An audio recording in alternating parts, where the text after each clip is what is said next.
We're standing on the edge of something big, and we're gonna make some changes. We're gonna make some changes. Hi, I'm pleased to announce something very special to me, a new subscription-based service through NextAct Advisors that allows members exclusive access to personal industry insights and bespoke corporate governance knowledge.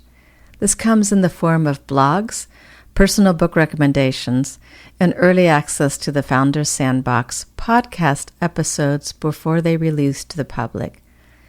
If you want more white glove information on building your startup with information like what was in today's episode, sign up at the link in the show notes to enjoy being a special member of NextAct Advisors. As a thank you to Founders Sandbox listeners, you can use code SANDBOX25 at checkout to enjoy 25% off your membership costs. Thank you.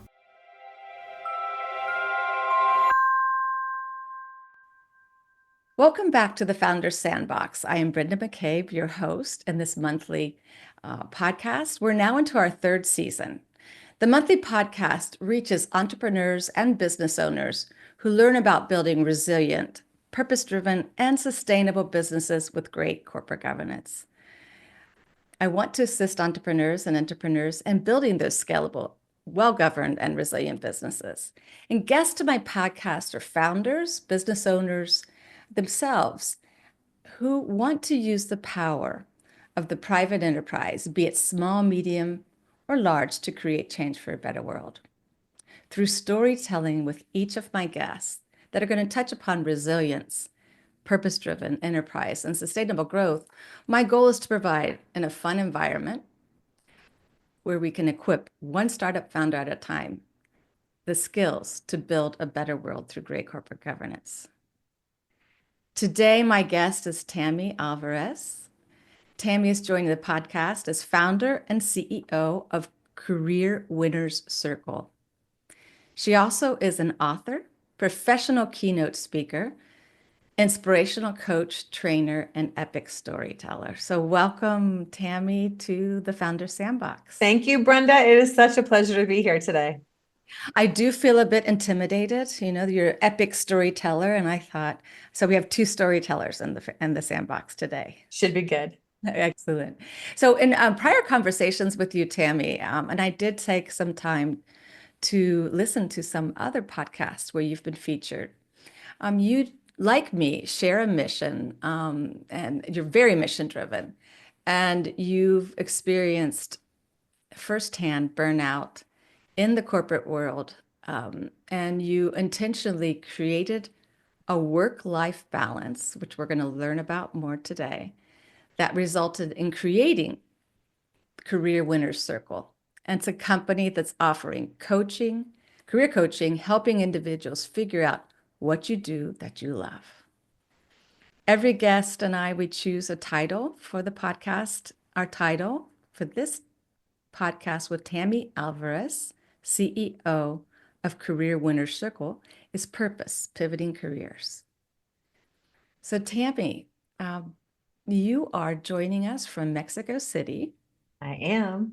But your journey actually started years ago in New York and Wall Street, and then you took a little jaunt over to Belize.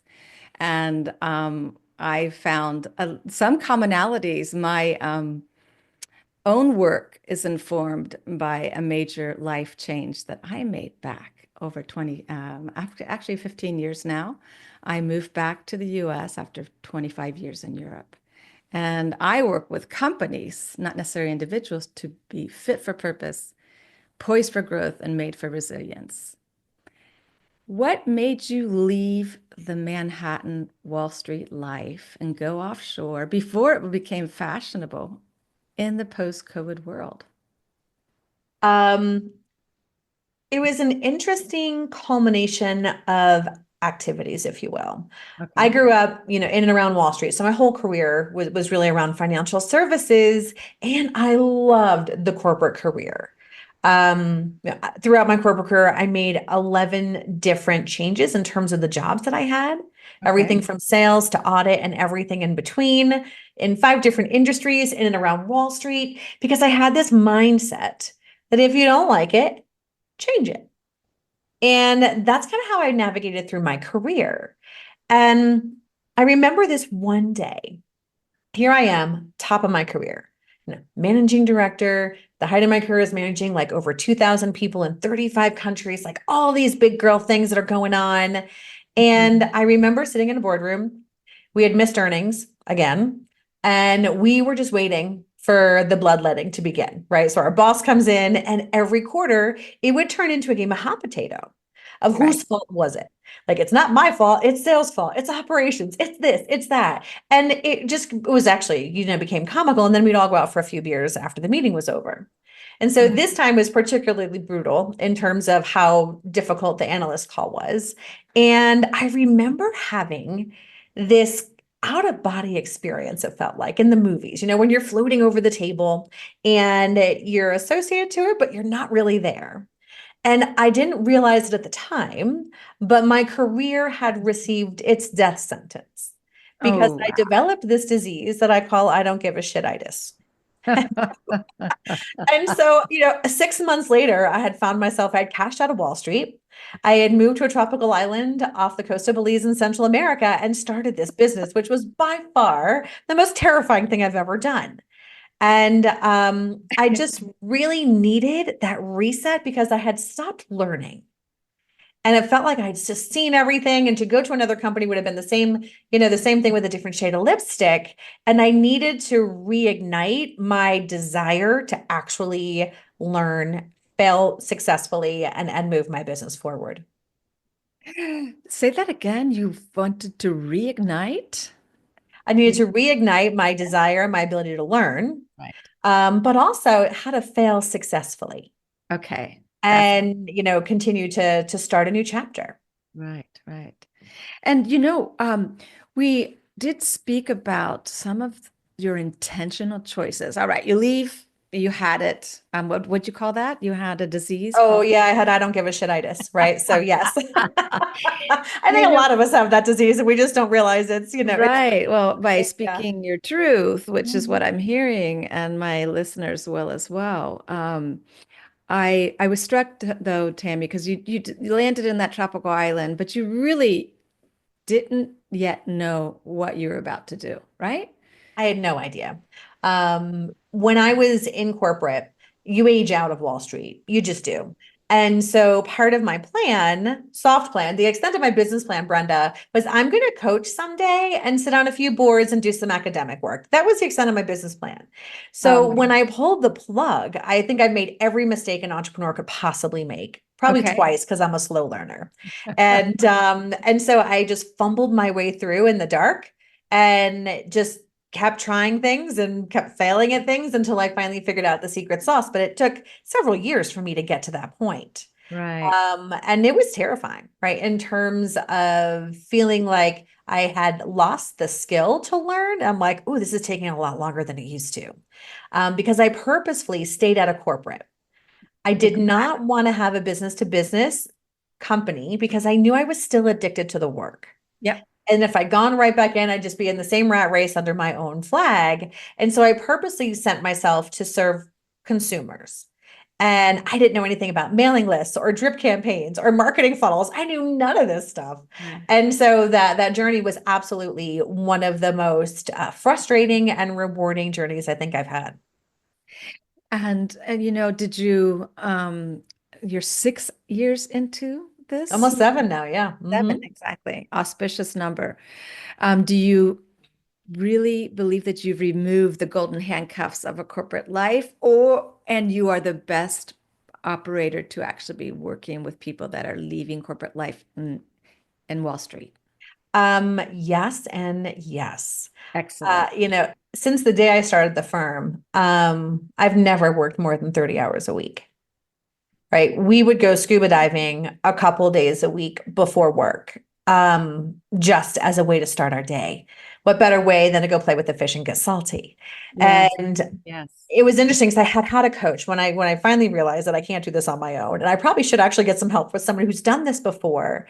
I was not looking at the finances in my business the way I was supposed to. Okay. And she kept asking me, every time we met, where are we with the numbers? Where are we with the forecast? And I didn't do it. I didn't do it. And so she finally asked me, she goes, what are you afraid of?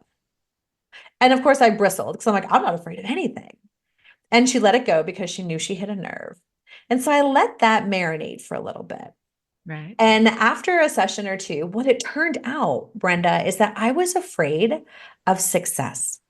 Okay. I didn't know it at the time consciously, but I was afraid that I was going to end up tethered to my desk just like I was in corporate. And so I was abandoning all the good practices and the things that I had learned in corporate because when I cut the cord, I cut everything. I didn't keep the good stuff. And Okay. so once I started to realize that some of these routines will actually help me scale without compromising my lifestyle, Right. then that's when things really started to turn around for me. Now we've got 6 coaches. We're serving individuals and businesses worldwide. And I don't work on Fridays, and those boundaries are so important to me because I just gave up on those for my entire adult life. You've said a few things here, you that really caught my attention. So you intentionally did set out to want to make a difference in other people's Mhm. lives. So you started with your own. You work no more than 30 hours a week. You've built your work life, your work around a work-life balance. Yes. Um, and you kept the good stuff that matter from that corporate life. I'm curious, is this the type of consulting that you do with the individuals that you coach?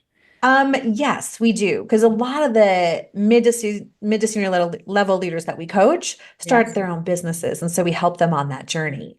Mhm. And so the business found me initially because one of the biggest mistakes I made is that I created a bunch of amazing programs that no one would buy. Okay. So I was like, okay, this is a Right. terrible idea because I was a transformation expert on Wall Street. So every Okay. time the building was burning, my team and I were running in while everyone else was running out, and I loved Right. it. But when I Okay. was in corporate, I realized that most people suck at this. Okay. And so I'm like, let me teach people how to be really strong transformational leaders, which was a great idea, but that didn't work with a business to consumer model because Right. they wouldn't pay for it because they didn't see that as a gating factor to their success. That's right. And as I was talking to potential clients, it's like, yeah, yeah, I don't care about that, but I want to know how you did what you did. I was like, oh, you do? Mhm. And like, because most of our clients when we started were mid to senior level leaders, single career, multiple companies usually, but single career. And now they're miserable and they feel stuck. And they know they don't like this, but they don't know what they did like. And there's a lot of shame that comes with that. Right. And Right. so I deconstructed the things that I did naturally over the past 20 years in terms of making all these moves. Right. I'm like, how do I help others do this? And so the business actually found me. And that's really how we started. But then as our customers' journeys evolved and they started to go into smaller companies and become C-suite executives for mid-sized Right. organizations or start their own firms or begin their own nonprofits, then we continue to serve them on that journey because those are new challenges and new opportunities for them Right. to need a Right. wingman or a wingwoman for. Absolutely. And so now we really work with business leaders and individual, executives within companies. Like if you don't wake up and love Monday, every Monday, you're doing it wrong. Exactly. It's not a pipe dream. And that's really where we step in and add that value and make that difference. That's a great segue to the title and of your book that you Yeah. recently authored, the first quarter of 2024. How did you make the time, Tammy, while running your business, attending to your clients, working with building your own team? So for my listeners, Tammy is author of Escaping the Career Trap. Transform your apathy into ambition and never hate Mondays again. So The applauses, thing. Thank you. applauses. Yes. So Yes. you are an author. How did you find the time to write this, and who is your target audience? And how has that influenced the type of work you're doing today? Yeah, the book has been in the making since I started the company. Okay. And I had a really good mentor because that was the first thing I wanted to do was write a book. And so he sat me down. He lived in Belize as well. And so he and I were, having a cocktail on the terrace looking over the ocean. He's like, Tammy, you don't need a book. You need customers. And he's like, without customers, you don't have a business. And so this idea of a book kept going on my vision board year after year after year.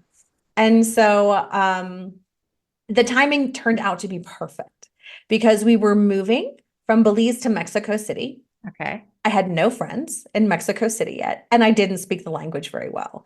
And so this was a really good time for me just to hunker in and really finally get this passion project of mine over the finish line. And obviously it takes a village, right? So I had a great coach and even better editor. I'm a thought leader. I'm not an author by trade. And so there was a lot of heavy lifting in terms of making this readable for our audience. And the book surprised me actually, because originally it was written for the disenfranchised worker. Like if you hate Mondays, you need to read the book. And it's a Okay. coaching book where you absolutely know step by step exactly what you need to do. Okay. But then what surprised me is that organizations started to pay me to come in and deliver this message to their teams. Oh my gosh. I was like, you do realize I talk in the first 2 chapters about how messed up everything is. And they're like, yes, but this is the message. Because in the message, the so what to this is that I think everyone needs to become that CEO of You Incorporated.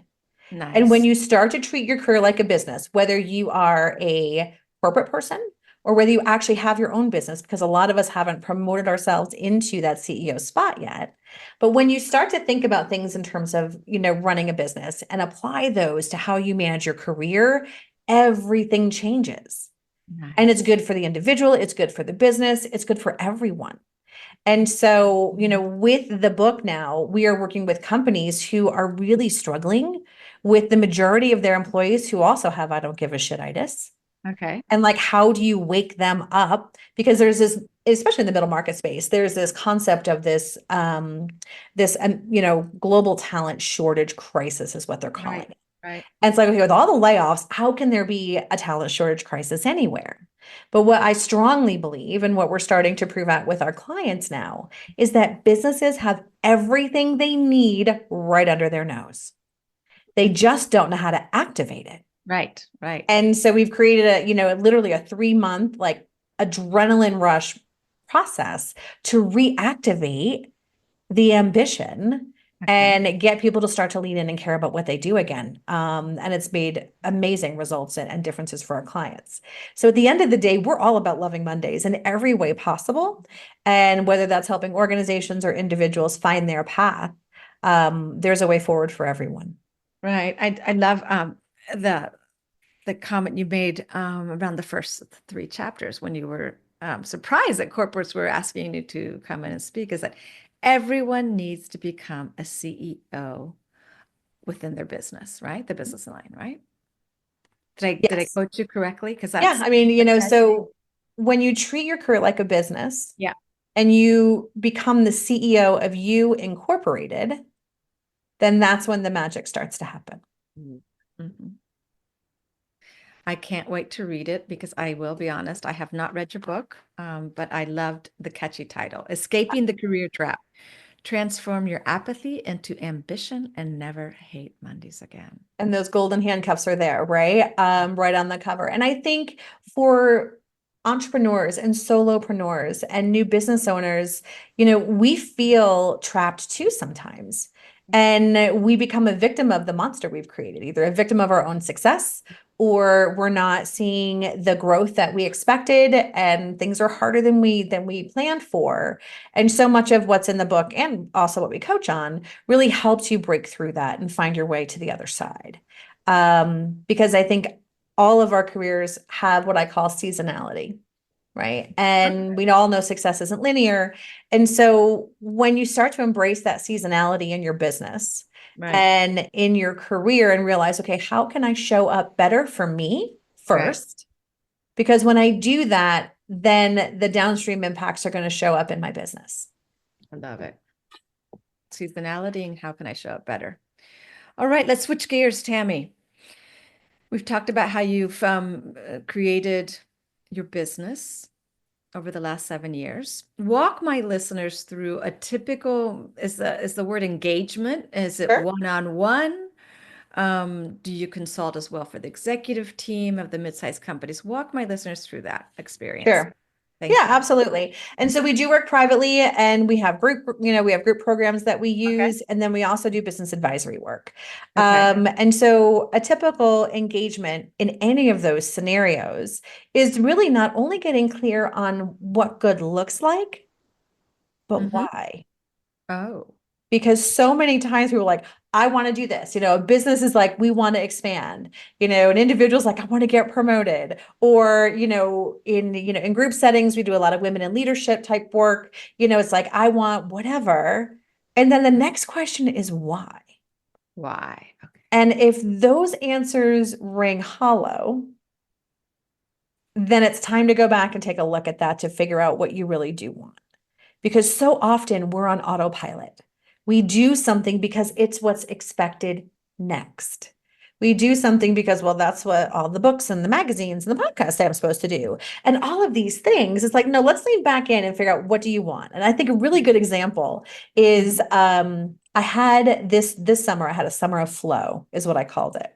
And we Nice. had hired all these coaches last year. We launched the book in January. We had a great book launch party in New York City in April. And everybody's like, what's next? And I'm like, I'm tired. Nothing is next. Right. And so I promised we are going to run the business, but I was just going to not make any big decisions or start anything new for the whole summer. Nice. Now the summer flows led into a raging river, but I needed that time to assess what I wanted. And as I was doing this, I read this book called Scale or Fail. Scale or fail. And so one of the exercises is that, you put your big hairy goal out there from a revenue perspective, Okay. then you triple it. And so I did that and I'm like, well, this is exciting and all that kind of fun stuff. But then I started to back into what the operational and personal expense would be in terms of lifestyle to do that. I'm like, I don't want to work that hard. It's like, it's That's not for fine. me, right? And so I think checking in and asking ourselves why. Because if you find that you've achieved something that you wanted and you get there and suddenly you look around and you're like, is this all there is? Right. Then Right. you've been running the wrong race. Mhm.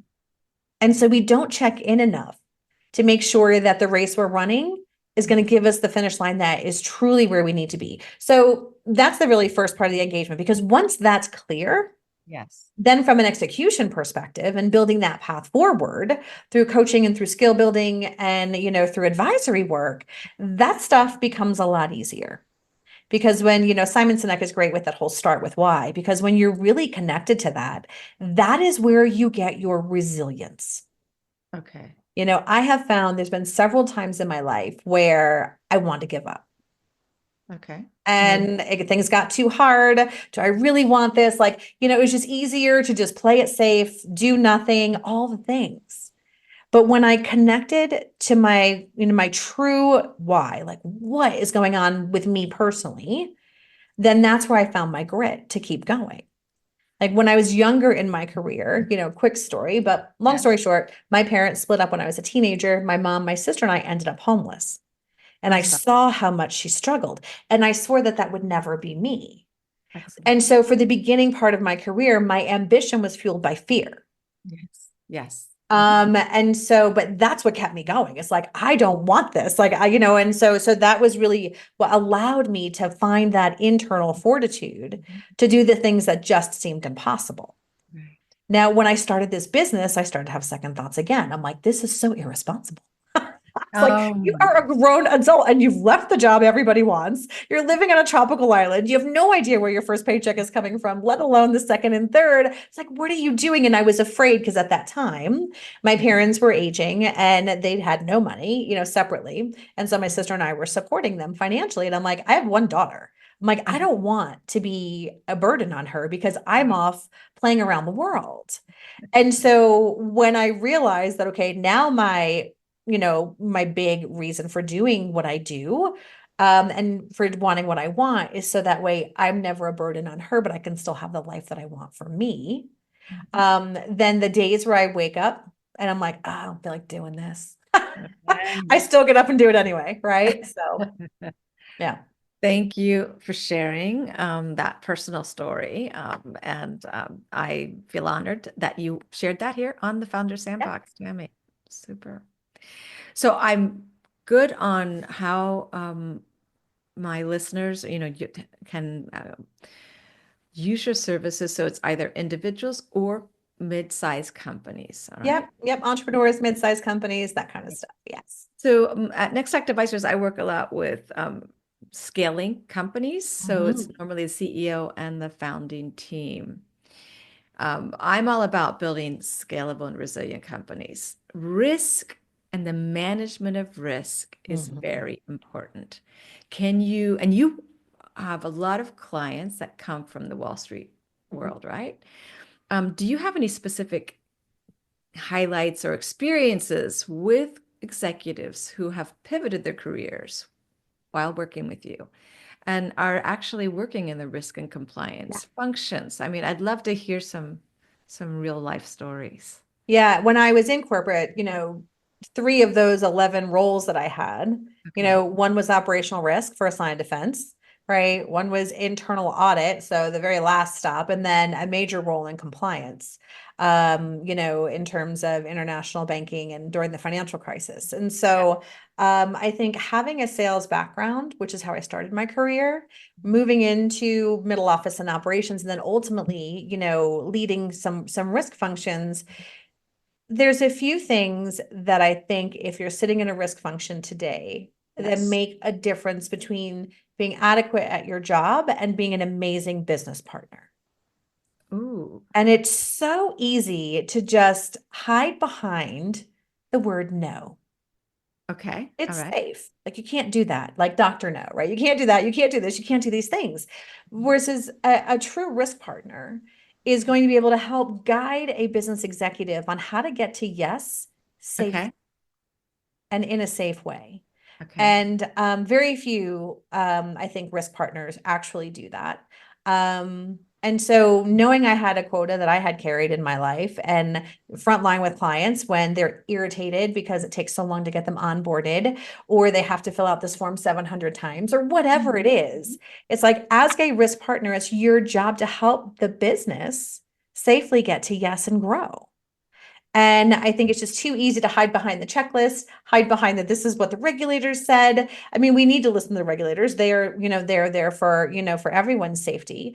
But there's so many ways to not have to have that contentious or that myopic relationship.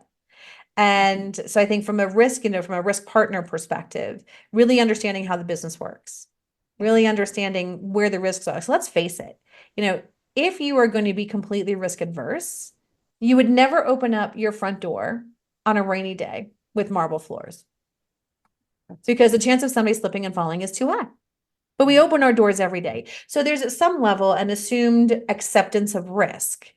And like, how do we do this in a way that business people understand? Yes. Because you've got your RCSAs, you've got your risk assessments, you've got all these things. At the end of the day, they're just spreadsheets no one cares about. Right. You've got to make And it so to bring meaningful. this alive, Mhm. I'm like, okay, here's what we need to do. Let's find a way to do that. And with the business partners with you hand in hand, it's just an amazing combination to be able to get things done in a good way. I like that. I love how you've really brought it back to how a risk professional could tell their story in a more compelling way and becoming Yeah. CEO of their own career. All right.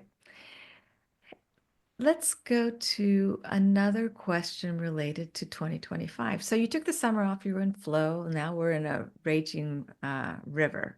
We Uh, are definitely in a raging river now. That's for sure. The team you is like, have hope something you in enjoyed the store. rest.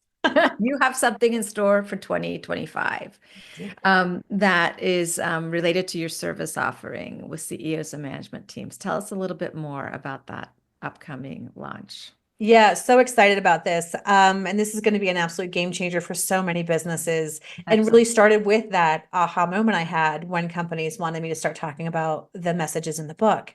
And so what we've done is we've cracked the code Okay. on how to reignite a workforce that no longer cares.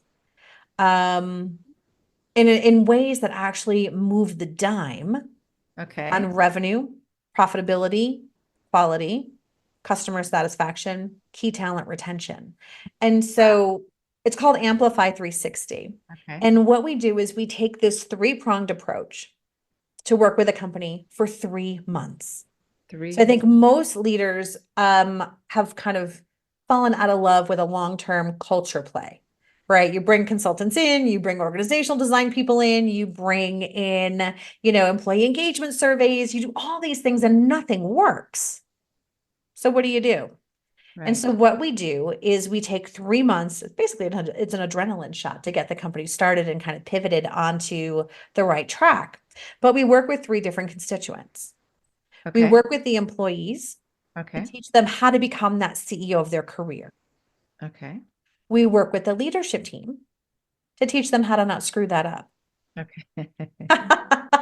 Right? Because that's a it's like, oh, I got a second. I don't like this. This makes me uncomfortable. And then we work with the executive team and the board to make sure that their policies, their procedures, the things that they're recognizing and moving people forward in terms of behavior are Mhm. taking the organization in the right direction of travel. Okay. Because one of those three pieces, when one of them breaks, the whole thing breaks. Okay. And so we spend the first month doing baselining work and seeing where the company's at. The second month is skill building and and training and coaching and those types of things. The third month is operationalizing this so they can be self-sufficient. Wow. And so it is fast, it is high energy. It layers in with, you still have to run a business, so we don't have to shut down for 3 months to do this. And what we've found in some of our preliminary pilots is that the entire dynamic starts to change. And all of a sudden, the people who didn't have much to say are engaged and connected. And one of the biggest core foundational things that we work on is we work on connecting an individual's personal ambition, the things that get them up at night, or aspirations rather. So we Mhm. take their aspirations and connect them to the company's biggest goals. I love it. See, we don't tap into aspiration because you can't measure it, No. right? But there's a reason all of us get out of bed in the morning, Right. regardless of what we do for a living. So what is that?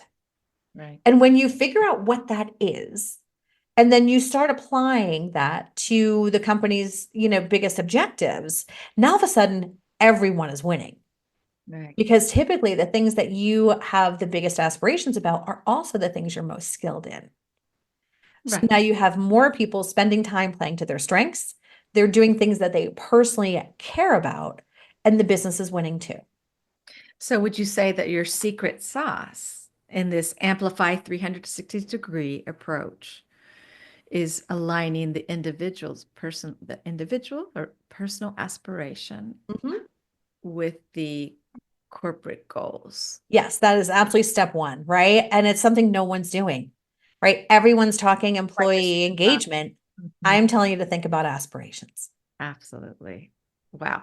And Tammy, just for clarification, are you focusing this new service offering on STEM companies, or is it on, it's sector agnostic? Just People are people, right? Our area of strong expertise are, middle market companies that are in STEM and in hypergrowth, right? That's really where this has the best opportunity for an ROI fast. But yes. we serve all clients in terms of if you need that kind of support and you're willing to, do the things that you need to within your organization. But middle market STEM, that's really our sweet spot. Excellent. Well, it's now your time to share with my listeners how to contact you, Tammy Alvarez, or your company.